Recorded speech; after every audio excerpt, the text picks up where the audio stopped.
So you're gonna tell me you didn't know was in there? Why are you asking me? I don't know what that is. Police stops can be very short and simple, but sometimes they can turn chaotic and the unexpected occurs. So what happens when these stops end up revealing the unthinkable? Here are 4 times cops have made a 1 in a million discovery, starting with Gustavo Sena and his mother Dolores, who, on July 10, 2023, were traveling to North Carolina in a silver Subaru, but were caught by a New Mexico police officer called Rodriguez for going 92 in a 75 miles per hour zone. Little did this officer know of the incredible discovery he was about to make. So I saw you man doing 92 in the 75. If I could just see your driver's license, insurance, and registration, please. After asking for the license and registration, Officer Rodriguez has the driver, Sena, step out to check for weapons and question him away from his mother. No knives on you, man? Yeah. You do? Okay. Give me that. Anything else? No. Just keep your hands out of your pockets for me, man. My little, it's like a weed thing. Little. Okay, put it in your pocket. Let me just turn around. I'm just gonna check you real quick. Turn around. Okay, cool. It was just that. All right, man. Go ahead and have a seat up front. We'll get out of this heat. 50 cars down street, observed any crash at the same time I did. Sorry, man. Yeah, I've never been in front. Sweet, man. So I'm just gonna give you a written warning, okay? Right, Slow it down. My bad, because we're going to see our cousins, bro. What were you doing out in Gallup? We were visiting my cousins. Like, we're having Oh, a big okay. get together, like, at my grandma's. We were supposed to just leave for the 4th, but now everybody made it. And who's in the car with you today? My mom. Your mom? My mother. What's her name? Dolores. Dolores. Yeah, I seen you. I was trying to pass, but like I didn't want to, like, you know, because like we have like this thing on the side. See, like how we have like the lights. It shows when someone's next to us, and like it kept flashing, so I wasn't sure to pass you. Yeah, I was staying right there so you wouldn't, just so. Yeah, our plate just came in too. Did it? Yeah, we got a call. We got to pick up the plate. Cool, man. I just gotta check out the VIN. There's one on the dash, one on the door. No, I I understand. have to check out both.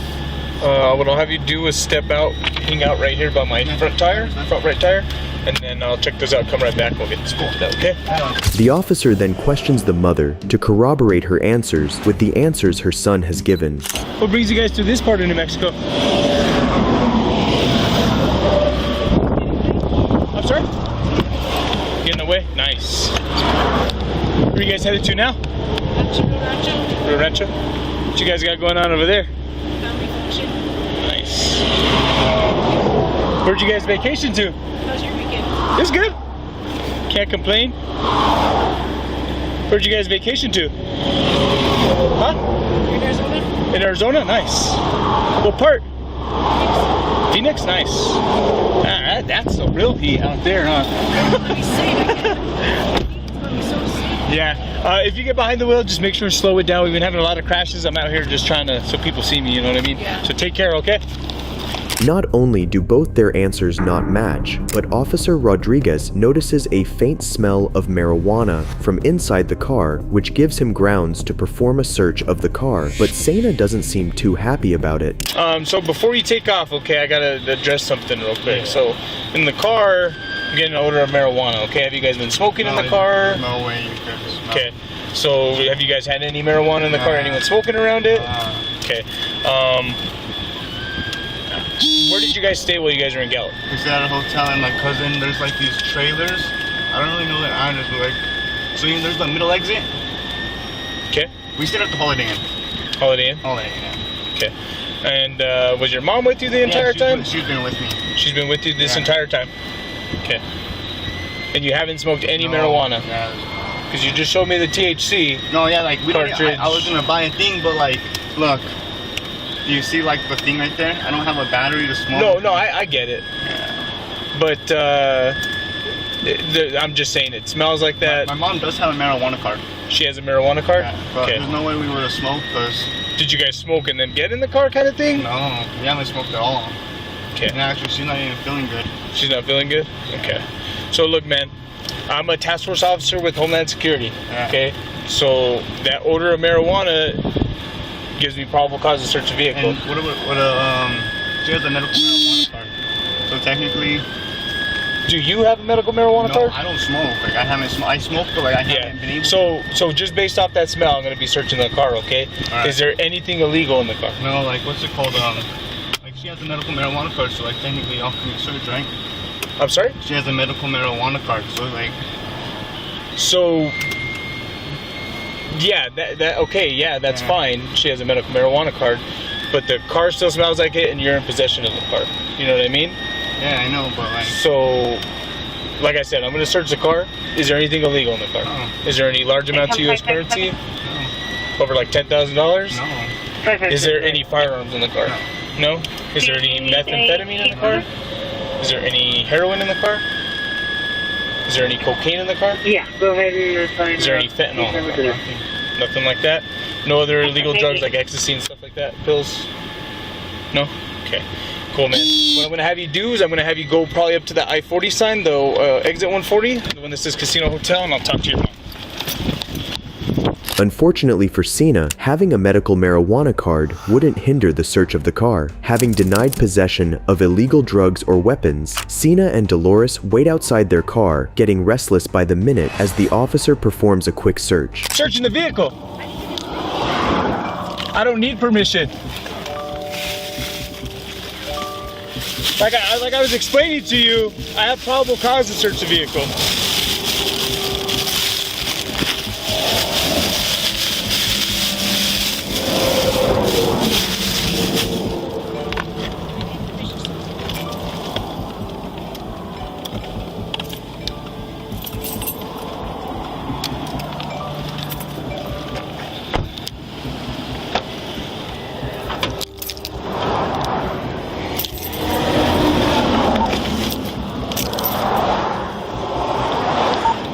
K96, I come.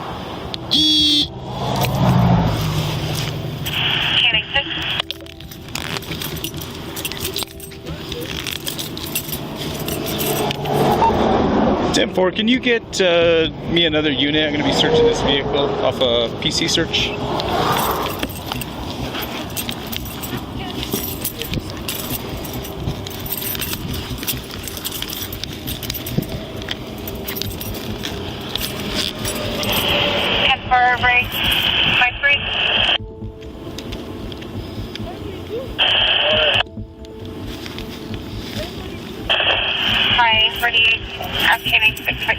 Another unit for a vehicle search. He's down at the 139.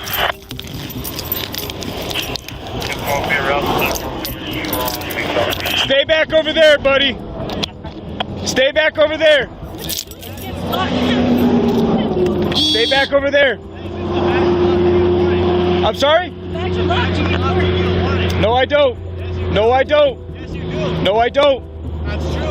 No, I don't. I'm a task force officer with Homeland Security. That's a federal agency. I have probable cause to search a car. What's the problem? Yes, I do. K96, I come. Do you have a Laguna unit close? Can I get my phone? No.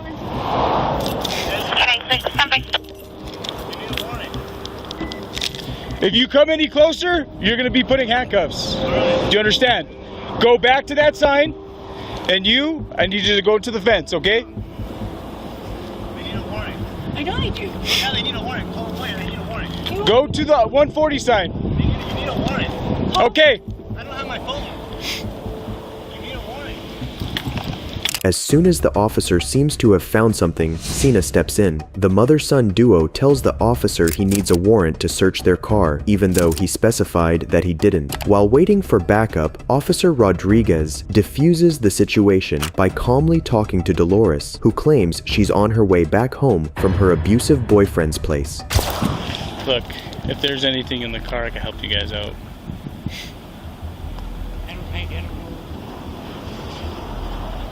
You know what I mean? I don't know what you mean.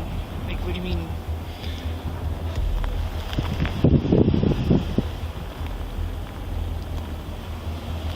If there's anything there in there that's not supposed to be in there, you know what I mean? Well, I'm just gonna be upfront with you. As soon as I go in that bag, you guys start acting up. That's what I'm saying. If there's anything in there, we can try and help you guys out. Get that delivered to whoever it needs to go to, kind of thing. That's what we can offer through Homeland Security. You know what I mean?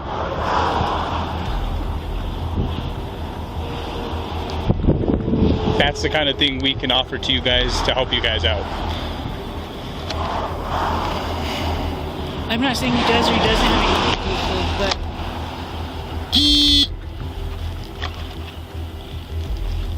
you should go talk to him, because like I said, I don't know.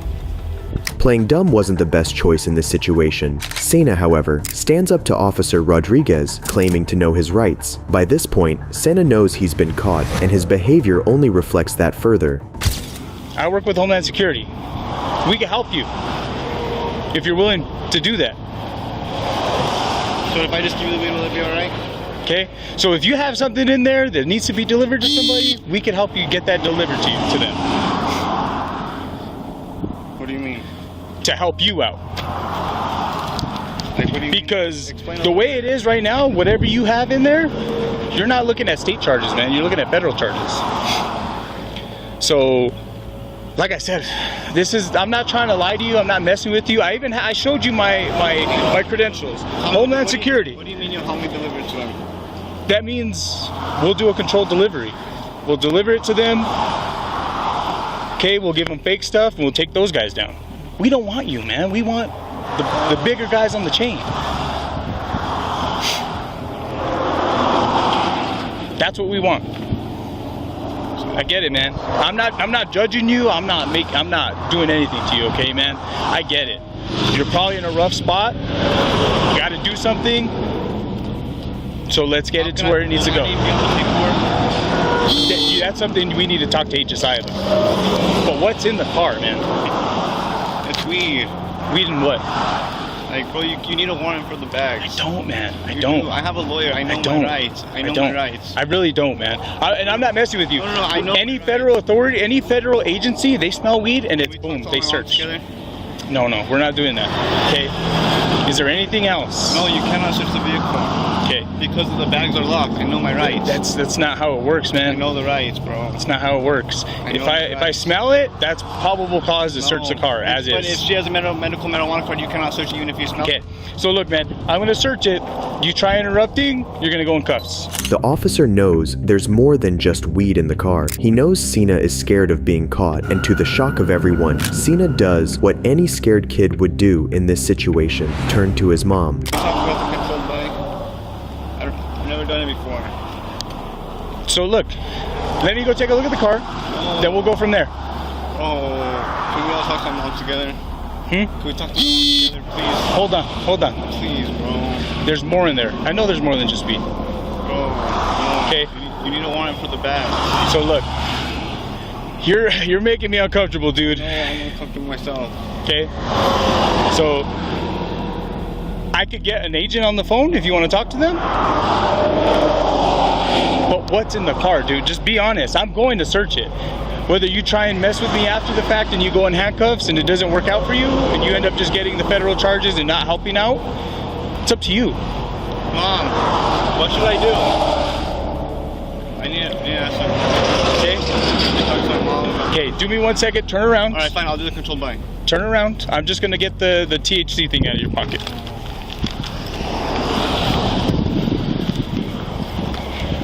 Okay. Let's come over here. Do you want to really talk to your mom about it? As backup arrives, Officer Rodriguez searches the bags to make an unsurprising discovery.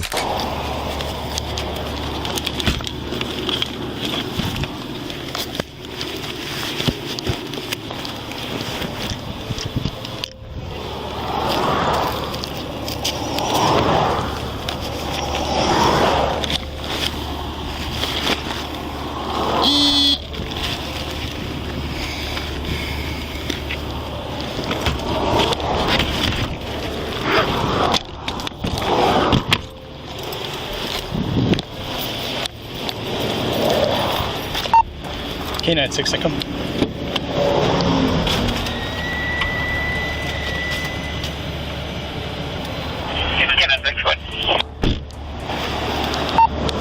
Ten 4. 23.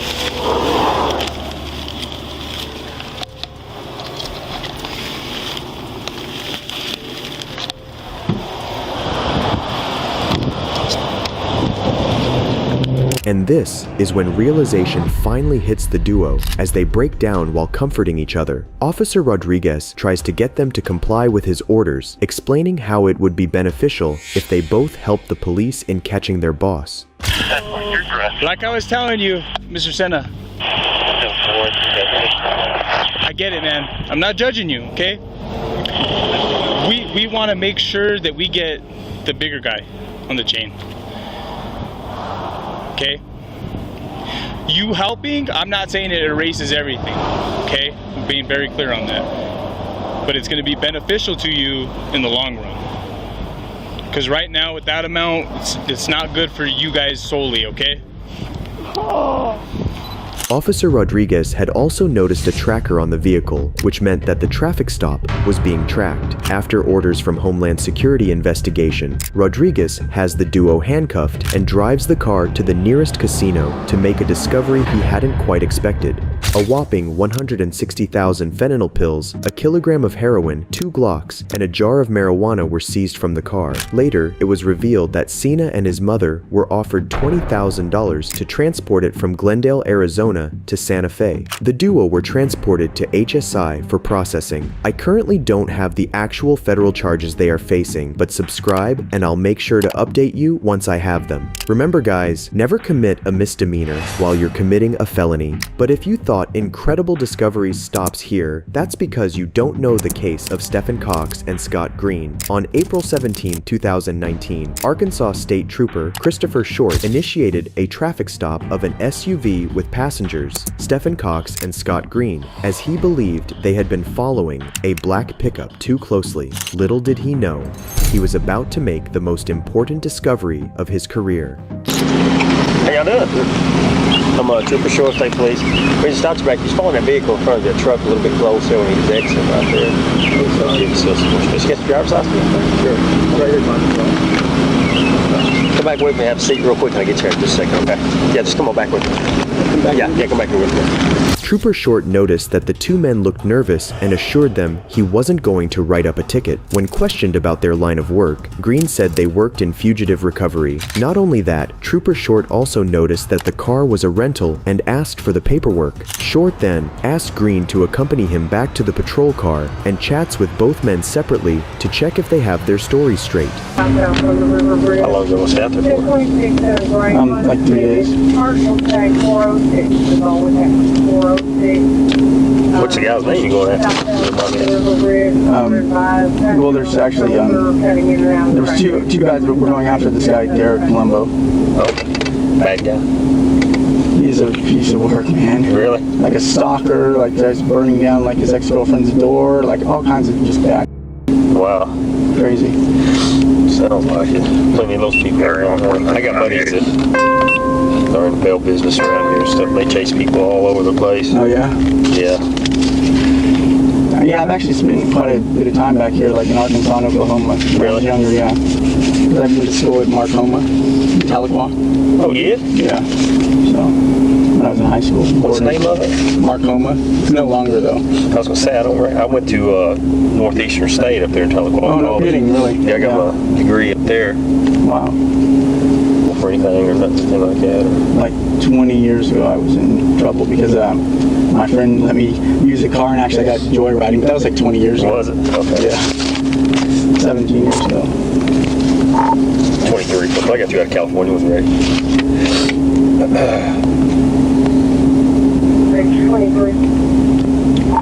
It's on a white male. Last name is Green. First name is Scott. Middle name is Samuel. Green told Trooper Short that they were staying in Virginia for 3 days, along with details about the fugitive they were after. Green then, lying about his criminal history, told Short that he had been in trouble 20 years ago due to his friend. While waiting to hear back from dispatch on the duo's criminal history, Trooper Short decides to question Cox, and here's where things go wrong. Hey, so what y'all hit? Who's the guy's name?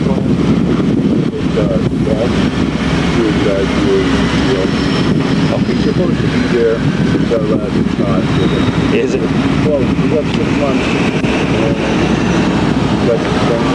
Yeah.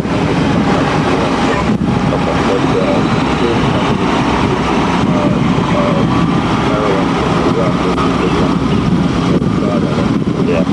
How long are you going to stay out there for?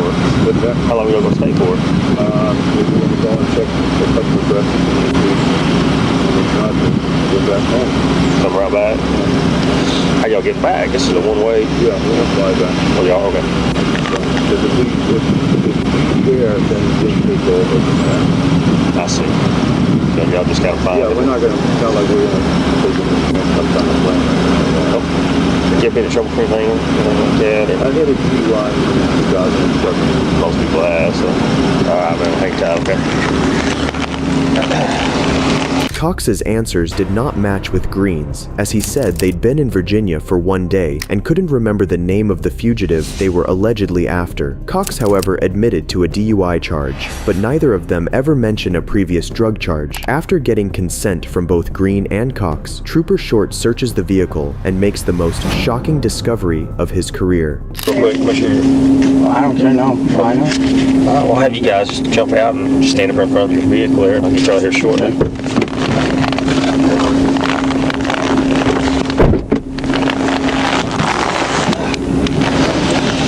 I just put you guys up in front up there.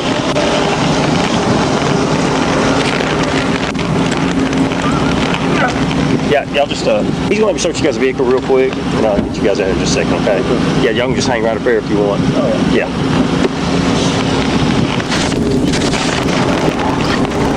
You got the keys? Yeah, I'll get you guys out here in just a second.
To his surprise, Trooper Short found approximately 17 kilograms of cocaine in the vehicle's trunk, packed away in the spare tire compartment. Seeing this, he then places both Cox and Green under arrest. Back.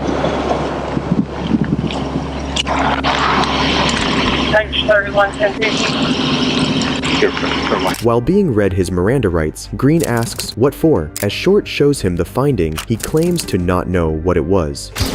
Hey, you got the right to remain silent. Anything you say, and we just get your court off. You have a right to have an attorney present to question. If you can't afford one, it won't be appointed to you at no cost. Okay, anytime they stop answering questions. Why are you asking me? I don't know. I don't know what that is. I don't. Hey man, I've been doing this a long time, okay? I mean, that's a little. What's in there? Is that in there, man? I've been doing this No, I don't know what's in there. This ain't my first rodeo, man. I don't know what's in there. Okay. Let me ask you this. It's something that's going to hurt me. I don't know what that is, honestly. I don't. Go ahead.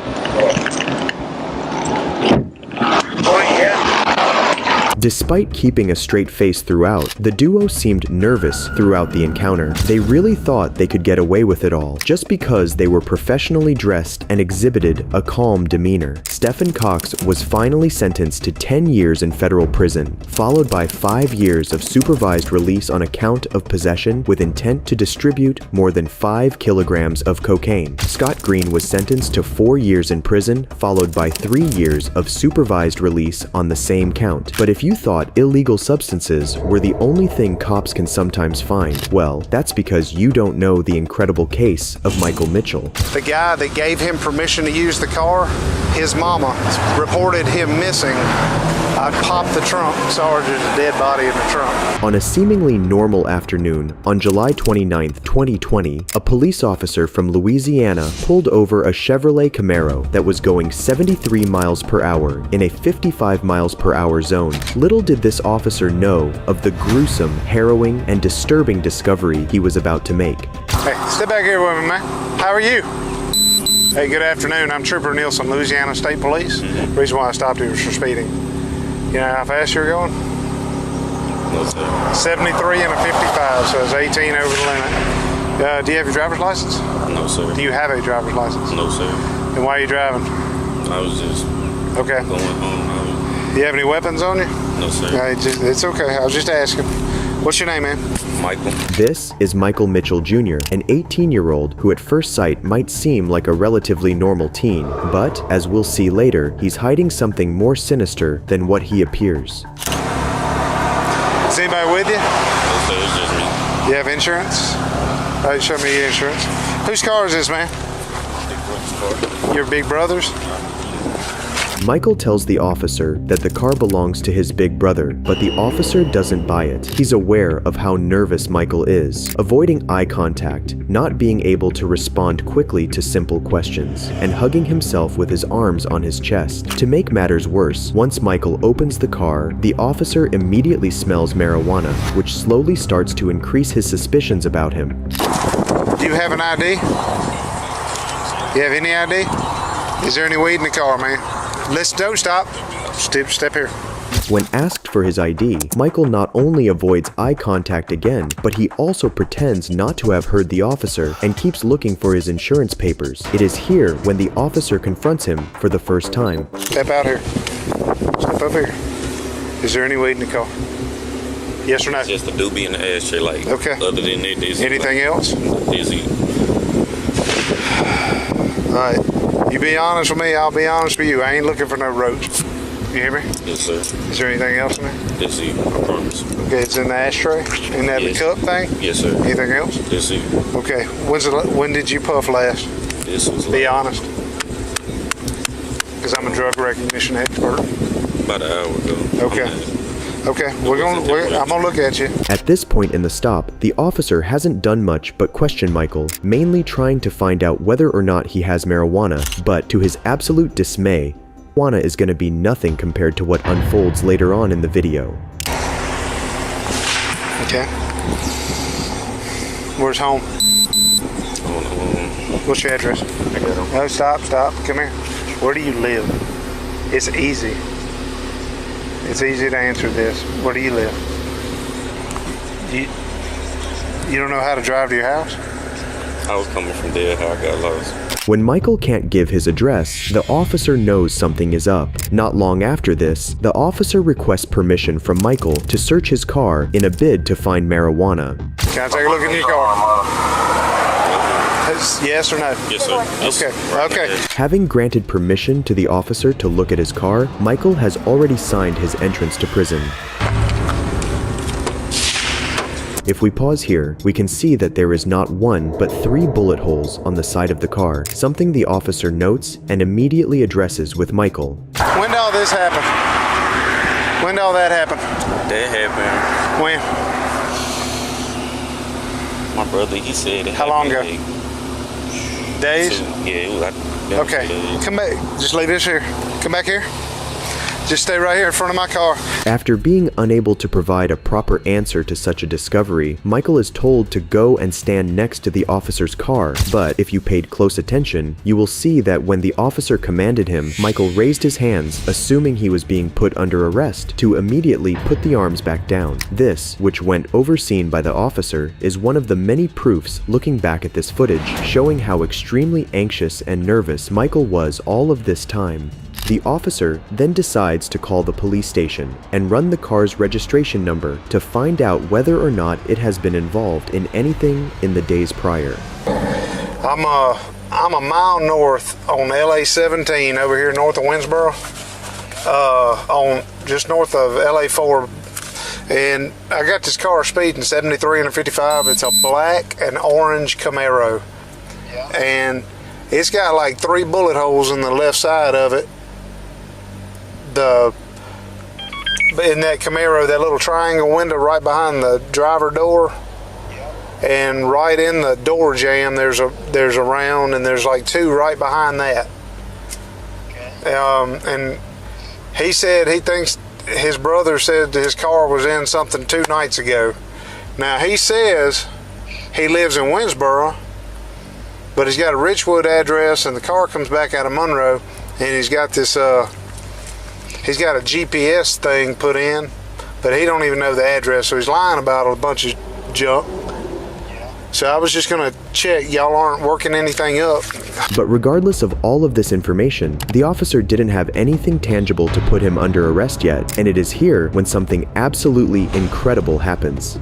His family in Monroe is looking for him. They sent me out here to Okay, all right. Well, I got somebody pulling up behind me, Scooter. All right, thank you, fella. Hey, now, who are you? I'm in no scared me to death.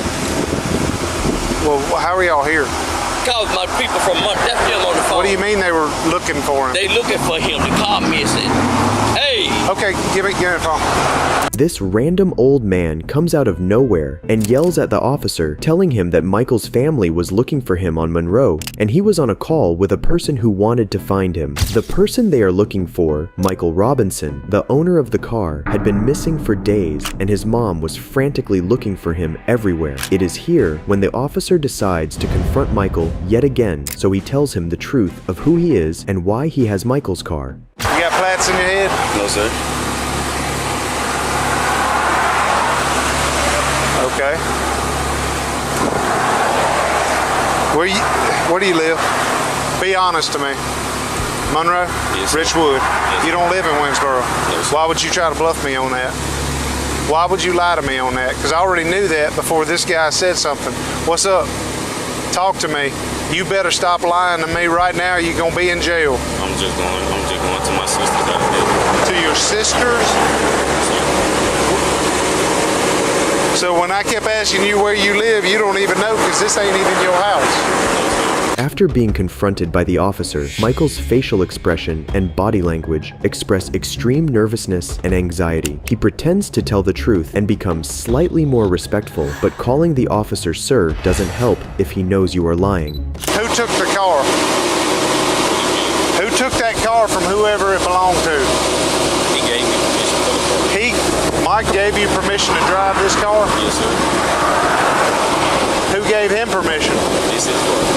Now the story has completely changed. This is not his car or his brother's, it is Michael's. However, Michael never did give him permission to drive it, and he had gone missing days ago, which now makes Michael the primary suspect of possible murder. Fearing this, the police officer decides to call the person that was looking for Michael before and asks them if the car has been reported stolen or missing. He then calls the Monroe Police Department again to search for more answers, but is left without any. One more call is made, and the officer is told that due to lack of evidence, he's going to have to let him go. Evidently, I mean, he got the 3 bullet holes in it, and the boy's been reported missing.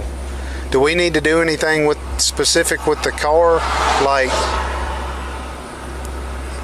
do we need to?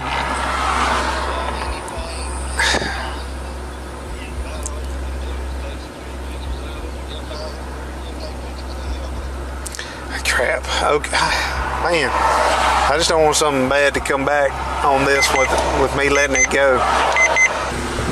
Like, this looks close. Like bam, bam, bam, bam. Yeah. And the boy, see, what I'm being told is that the boy who gave him permission to use the car is missing. So he's lying his ass off. We go looking for the person who owns the car, find out that the son of the owner of the car is missing, and now we got bullet holes all in the car. I got you. So something's bad. Right? The only thing he lied about was his address in Winsboro. So he don't have a driver's license, but he lied about living down here. I don't know what he thought that was going to do, but He lives in Monroe. lives in Richwood. And the car is registered out of Monroe to the. Unfortunately for Michael's family, the officer's feeling that something wasn't right was accurate, and one of the most shocking and disturbing discoveries in police history was made. I'm gonna do the obvious thing I want to do.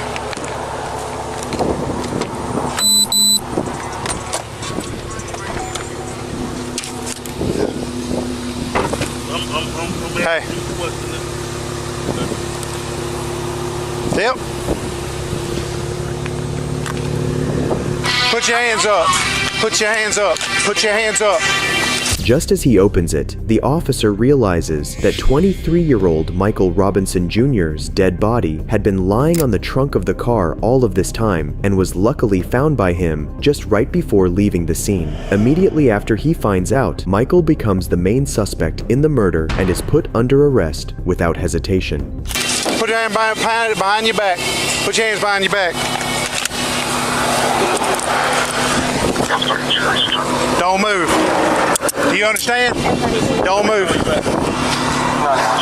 To get you into court of law, you have a right to an attorney. Have one present during any questioning. At any time, you choose not to make any statements or answer any questions. Do you understand? If you cannot afford an attorney, one will be appointed to represent you by the court. Do you understand? Do you understand? Who is that? Who is that? That's him. Who is who? That's Mike. That's Mike. Yeah. How did Mike get there? Tell me. It wasn't me, man. It was. Okay. I just hit him, bro. I did. You just hit him? I did. Okay, lock this down. Lock this down. Having explained his rights to Michael, the officer proceeded to question him on why it is that Mike's body was lying dead on the trunk of the car. Michael then burst into tears while saying that it wasn't him who did it, but he had just hit him. Then, during the interrogation, Michael tried his best to seem as if he wasn't the shooter, but instead was responsible for dumping the body. Shots just came out, boom, boom, boom. Mike hit the ground. He was holding his stomach. He was like, bro, you shot me in my stomach. After he ran to the car because he knew Mike had a gun too. He went in there, grabbed Mike's gun. Mike was on the ground. He just did it to him, and that was it. You did what to him? He shot him in the head. Okay. After that, he was like, pop the trunk over here, pop the trunk. Pop the trunk. I just grabbed his legs, threw him in there. And after that, he took the car, and he took the car with the body, and I was gone. Michael tried blaming his friend, Cameron, who he allegedly had issues with. After further questioning, Michael cracks under pressure and confesses to the shooting. And I was scared, I didn't know what to do. So I turned around, I shot him. And he stopped shooting till the bullets ran out. Did Cameron have anything to do with this? So Cameron is totally innocent. Where did you come up with Cameron? You don't like him, or he jacked me for some money. He jacked me for a large amount of money a while back. Like, that's it. But yeah, it was he at gunpoint. But yeah, So Cameron robbed you one time. Cameron was eventually released, whereas Michael pleaded guilty to manslaughter and was sentenced to 25 years of hard labor. And of all the unexpected discoveries we've seen so far, this next one is one of the darkest cases I've ever seen. You're gonna tell me you didn't know Mom was in there? No. On 5th of May, 2023, Florida Police Department dispatched deputies to conduct a welfare check on a woman who hadn't been heard from in days. Her sister, who had been concerned about her whereabouts, decided to finally call the cops to check in on her. What they discovered was certainly not what they expected.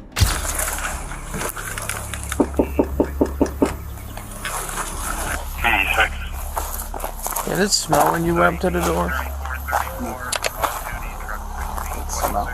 Yeah, there's a door on the opposite side. Did you see somebody?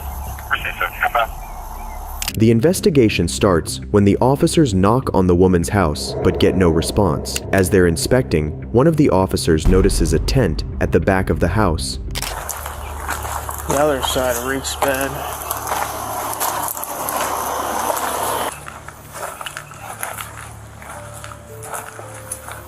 Hello? Sheriff's office. Somebody in there? Hello? Despite knocking several times, no one had come to answer the door, and it didn't seem like anyone had been inhabiting the tent. The officers have made it clear at this point that a certain smell seems to be coming from inside the house, but no conclusions can be made yet. You smell it? No, I do. I don't know what's coming out of that.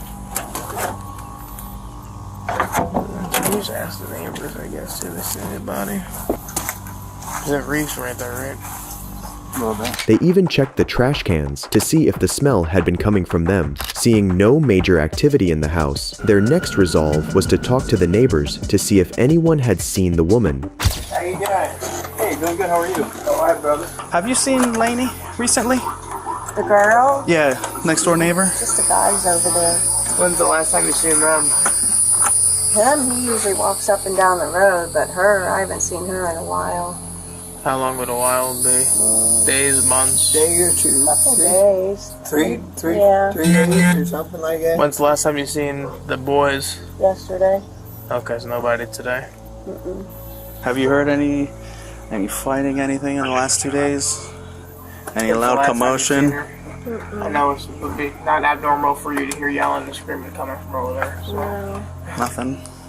Well, we're kind of new to the neighborhood too. So Yeah, okay. There's been a lot different things going on here, so it's weird. We're not used to it. No, more quiet. Yeah. I used to live right down there behind the Circle K in Cleveland, Dalewood. Yeah. Oh, that's nice. And man, that's so cool back there. You don't worry about nothing. You know what I mean? It's nice and quiet. I know all the neighbors held 50 years, boy. They come up here and all kind. This is just way different for me, but I'm doing good. All right, that's all that matters. That you guys are doing good. Yeah. So if we hear or see anything, Just call the number right there. That's the non-emergency number. If you see Lainey or any Yeah, of the her boys. sister's looking for her and she's not able to get a hold of her, so that's why we're out trying to make contact with her. According to the neighbors, they hadn't seen the woman in days, but had seen a young male wandering about the property who showed up about the same time as the time the woman went missing. He's only been there for like a few weeks because the tent wasn't there. Then the tent showed up and then he was around. So Right. Any commotions or anything in the last couple days or no before like then? yelling or fighting or anything like that. Nothing here. They're pretty quiet for the most part. But Okay. the most I see out of the dude is just like sometimes he walks up and down the road. Today he was riding a bike. So Do you know what color bike it was? I didn't pay attention. Okay. Was it just a bike or a Yeah, tricycle? just like a full size like license bike. Okay.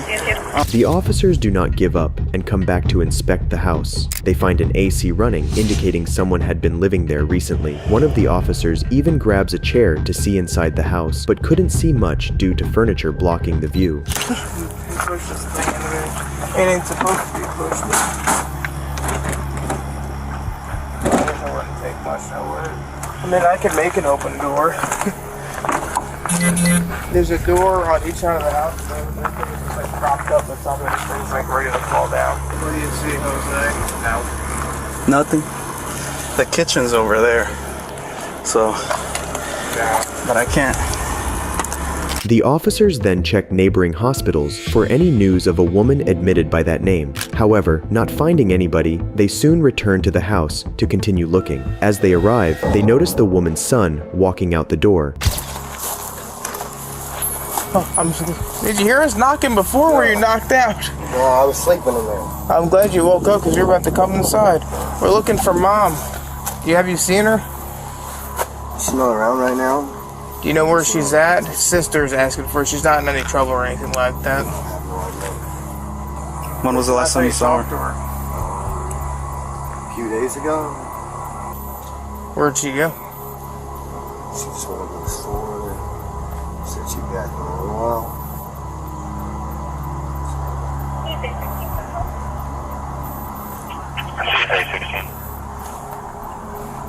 Is it abnormal for Mom to be gone for days at a time? Sometimes. Where does she usually go? Does she have a favorite place where she likes to go when she's not home? Not that I know of. He claims to have not heard them knocking as he had been asleep. When asked if he knew the whereabouts of his mom, he said he did not know where she went. There isn't much to say here, but it's nonetheless weird at the very least, how as soon as he came out, he just sat looking down. Tell you anything out of the normal when she last time you saw her? No. What happened the last time you guys were together? She gave me a few cigarettes and a little bit of food and some hand soap to wash my hands. And told me I could come stay back here. Okay. But you haven't seen Mom since then? Yes, sir. When's the last time you text, called her, or anything like that? I called her anything. Okay. When was the last time you saw Dad? A week ago. Do you know where he's staying at? No. I heard that she might have called the cops on him. Yeah, he got arrested the 25th of last month for trespassing. Do you know who stays in the tent? Well, that's what I was saying before she told me I can come in the house. Oh, she told you could come before she left?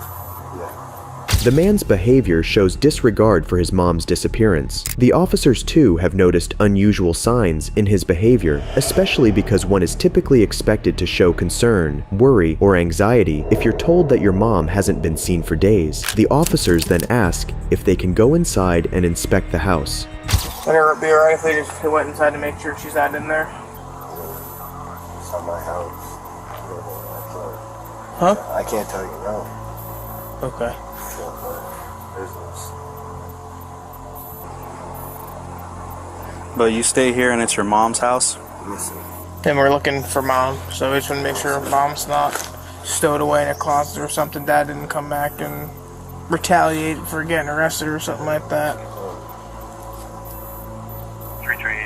So, if you're not going to tell me yes or no, then we're just going to peek our head in there real quick and then we'll come back outside. You can lead the way if you're so pleased. I'm trying to lock the door. You could go in, but you could go in. Just lead us through. Yeah. Do you have a key? No. Why would you lock the door behind you? I just usually do that. At this point, the officers know the son is hiding something, but at the moment, their only concern is with finding the woman. How about this other little door that's over here? It's just barricaded up. With what? Garbage can and some stuff. So how do you get in the house when you lock the door? Because I feel like you're with me. What the hell? What's the deal? I'm not trying to fuck with you, sir. You understand how this looks, right? Yes, sir. So how do you get in the house since you locked the door? I'm probably sleep in the tent, or... Are you not supposed to be in the house? Is that why you locked the door? Yes, sir. All right, that's fine. We're not worried about that. We just want to make sure. Right now is finding Mom. That's it. If you know you're not supposed to be here, that's on whatever. We can deal with that at a later point in time. I really don't care about that. Yeah. My main goal is making sure Mom's okay, find Mom, and do that. That's what we're here for. We're not here for you because you were sleeping in the bed or whatever. Okay. So, obviously, you went in and unlocked it from the inside. Did you get in? Did you just push that one thing open to get in on the other door? Do you mind doing that for us right now?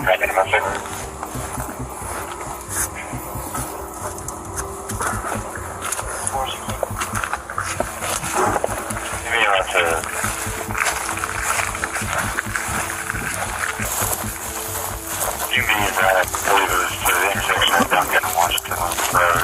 Duncan in Washington Loop Road. To make contact with Jane and Jessica. Jessica stating that her boyfriend had tied her up and did things to her. Say that girl at 3510 Washington Loop Road. Was on the 8 mile. I think if you shimmy it into the right, we could be able to just pull it out. He's the one that did it. So push it into the right. Keep pushing it in. Now try to move it out. And then push it out. There you go. There we go.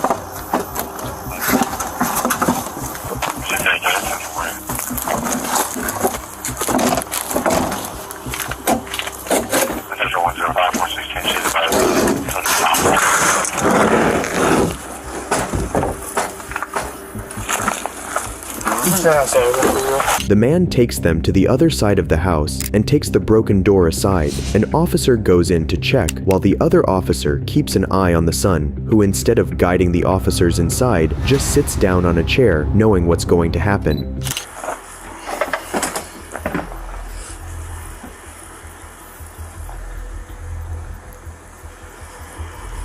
So are you sure mom's not in there? I don't know. I just stayed in my room, stayed in my living room. We're already in, so we're gonna find out. So I understand, friend. So you're gonna tell me you didn't know mom was in there? No, sir. Jennifer, I can't remember actually. Because now we got a whole bigger issue. Call 400 and have me come out here. 431 to 400. Have a seat.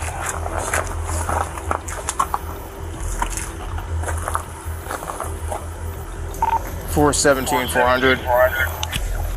I'm gonna need you to come out here. This is gonna be the bigger issue. Just gonna read you Miranda so you know your rights before anything happens, okay? The son, who had been claiming to not know where his mom was, is now being arrested and read his Miranda rights. The cops secure the house and start questioning the son about the whole situation. When we first got here and talked to you, you said you hadn't seen mom in how long? A few days. A few days. When is that the actual answer, or what is the answer you want to swear to? The last time you saw mom? We were talking around the house here. I mean, yeah. I seen her riding a bike, and she gave me a few cigarettes and stuff and told me to stop back by the house later. And I came and stopped back by the house later, and we were talking and cleaning up the yard and cleaning up the house and everything. She told me I could stay inside, and